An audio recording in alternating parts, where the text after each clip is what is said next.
Bahkan disebutkan dalam sebuah cerita bahwa seseorang mimpi jumpa baginda Nabi Muhammad Sallallahu Alaihi Wasallam, dan ini disebut oleh banyak ulama dalam kitab-kitabnya mereka bahwa mimpi Rasulullah, kemudian Rasulullah bilang, kau wahai fulan, kau pergi ke Baghdad sana, di sana ada seorang laki-laki namanya Al-Mi'dawi, maka sampaikan salamku kepadanya dan bilang, beri kabar gembira, dia adalah saudaraku di surga.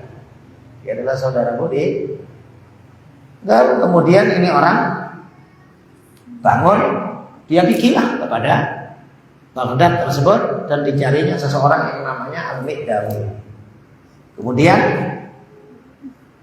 jumpa sama orangnya, tapi ditengok amalnya biasa-biasa.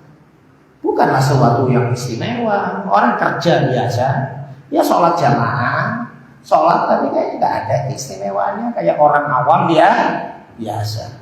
Cuman haram dia, kenapa kok sampai mimpinya dia sama Rasulullah? Rasulullah memastikan dia adalah kawanku di surga, kawan Rasulullah di surga, makom tinggi di dalam surga.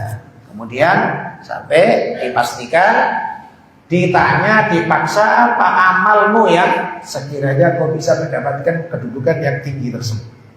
Katanya ini orang kemudian katakan, aku tidak teringat ada amal besar yang aku punya. Hanya saja menurut aku mungkin ini. Suatu saat aku menikahi seorang perempuan. Ternyata perempuan ini hamil tidak dari aku. Maka aku tunggulah beberapa saat dan aku jauhkan dari masyarakat supaya masyarakat tidak tahu. Kemudian dapat 2 bulan hamil, berarti nikahnya sudah besar.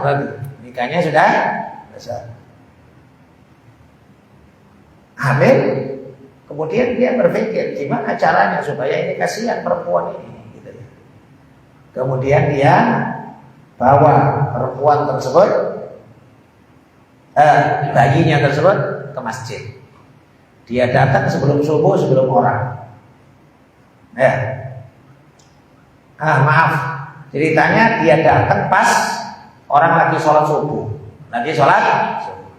Bayinya diletakkan di depan masjid atau di pintu masjid, dia sholat subuh. Pas salam orang keluar, repot lah. Bayi siapa? Kan gitu kan. Kemudian zaman dulu nggak ada CCTV. Zaman dulu nggak ada. Ya, dia kemudian udah, aku yang bertanggung jawab, aku akan mengasuhnya ini anak. Ini aku mengasuh ini anak. Saksikan semuanya ya, ini jadi anak angkatku. Itu. Ada sebagian lagi aku mau segala macam, tapi dia bersumpah enggak, sampai dia sumpah kalau aku nggak dapatkan, aku kepingin kali aku punya anak karena aku menikah, kepingin cepat punya anak, katanya gitu. Sampai dipaksa-paksa sampai akhirnya dibawalah anak ini. Ya. Sebab menutupi keburukan seseorang. Istrinya sendiri tutupi keburukan. Dia nutupin keburukannya, akhirnya dapat kemuliaan besar. Dan saya teringat juga demikian, Masya Allah, Subhanallah, abah saya juga pernah bercerita. Pernah satu kejadian, seorang Habib punya anak, terus kemudian meninggal dunia. Punya anak dan tidak ada surat, anaknya meninggal dunia.